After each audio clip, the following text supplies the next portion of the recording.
قال إن الله لا يستحيي أن يضرب مثلا ما بعوضة فما فوقها.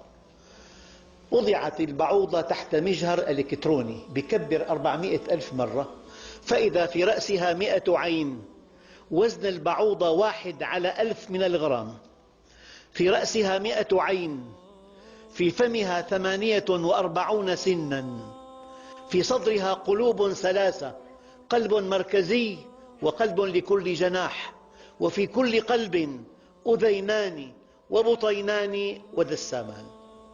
وتملك البعوضة جهازا لا تملكه الطائرات، تملك جهاز استقبال حراري. هي ترى الأشياء لا بألوانها ولا بأشكالها ولا بأحجامها، ولكن ترى الأشياء بحرارتها فقط. الغرفة بالشتاء الحرارة 5، الطفل 37، لا ترى إلا الطفل.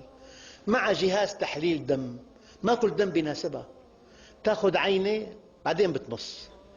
قد ينام أخوان على سرير واحد، الواحد دمه لم يعجبها لا تلسعه، أما الثاني ملأته لسعا.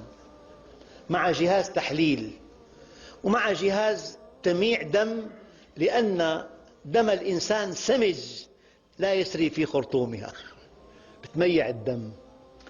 ومع جهاز تخدير حتى ما يقتلها، بتخدره.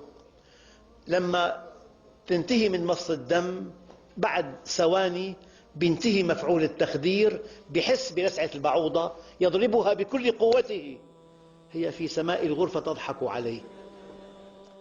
أما خرطومها فيه 6 سكاكين، 4 سكاكين لإحداث جرح مربع، وسكينان تلتئمان على شكل أنبوب لامتصاص الدم. وفي أرجل البعوضة مخالب إذا وقفت على سطح خشن، ومحاجم إذا وقفت على سطح أملس. هذا خلق الله، فأروني ماذا خلق الذين من دونه. إن الله لا يستحيي أن يضرب مثلا ما بعوضة فما فوقها.